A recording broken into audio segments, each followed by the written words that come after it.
Olá, eu sou o professor Augusto Francener e esta é uma aula de ciências do oitavo ano. Na aula de hoje nós iremos falar sobre continuar falando sobre fenômenos elétricos e magnéticos, focando em corpos neutros e corpos eletricamente carregados. Primeiramente vamos falar sobre corpos neutros. Os corpos neutros são aqueles que eles têm a mesma quantidade de prótons, bem semelhante, de prótons e elétrons. Aqui nós temos um exemplo de corpo neutro. Então, se vocês verem aqui as cargas positivas, os átomos positivos e aqui os átomos negativos, né, que são eletricamente negativos, e os eletricamente positivos são equivalentes, são iguais.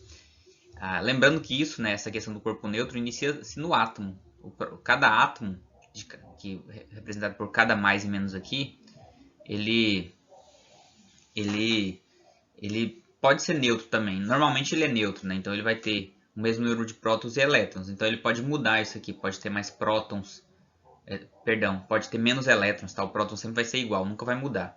Ele pode ter menos elétrons e aí ele vai ser positivamente carregado e pode ter mais elétrons e aí é negativamente carregado. Isso acaba influenciando no corpo como um todo, porque o corpo é o conjunto de átomos, tá? Então o corpo é formado por uma grande quantidade de átomos e aí você no final vai ter uma mudança, né, de quantidade de cargas. Pode ser que esse corpo seja positivamente carregado, negativamente carregado ou neutro, como é o caso aqui. Dito isso, devemos entender que corpos eletricamente carregados, eles são isso, né? Eles vão ter uma diferença, ou eles são corpos positivos ou negativos. E aí, a interação entre cargas elétricas é descrita por uma força elétrica. Então tem uma força que age, ou seja, alguma coisa que vai estar agindo ali, uma força. E pode ser força de repulsão ou atração. Então a gente pode ver isso até em nível atômico. Então aqui, por exemplo, você tem cargas positivas no nível atômico, elas vão se repelir. E cargas negativas também vão se repelir. E cargas, quando são positivas e negativas, elas vão se atrair. A mesma coisa vale para corpos. Então corpos que têm cargas positivas, eles vão se repelir. Corpos que têm cargas negativas vão se repelir. E corpos que têm carga negativa e positiva vão se atrair. Então, a mesma coisa que funciona lá para o nível atômico vai funcionar para o nível de corpo também. De novo, lembrando que o corpo ele é formado por uma quantidade gigantesca de átomos, tá? Então, e aí pode ser positivo ou negativo ou neutro. Então, no caso aqui a gente está falando de corpos eletricamente carregados. E aí, o processo na qual você tem a mudança dessa condição do corpo neutro chama eletrização. Veja bem, aqui nós temos um corpo neutro, as cargas são iguais, né, a mesma quantidade de cargas positivas e negativas. Esse corpo perde elétrons, ele se torna o quê? Carregado positivamente. Aqui ele só tem dois digamos assim, né, cargas negativas, então ele se torna carregado positivamente. De novo, o corpo neutro, se ele ganha elétrons, ou seja, tem bem mais elétrons, ele se torna carregado negativamente. Então aqui nós temos o processo de eletrização.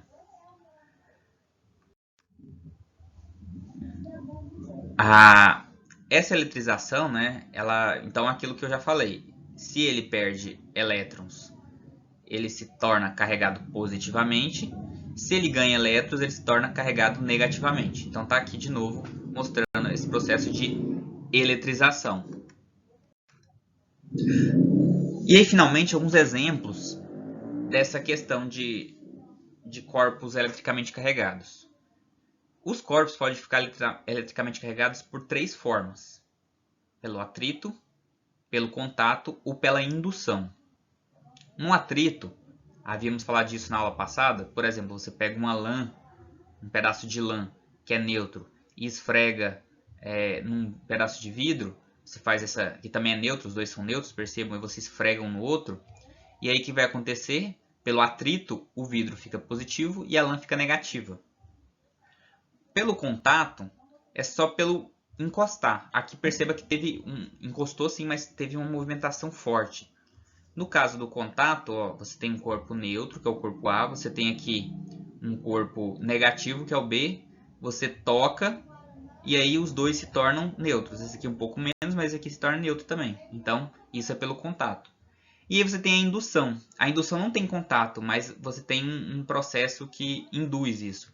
Então, que seria o caso aqui. O B é um corpo neutro.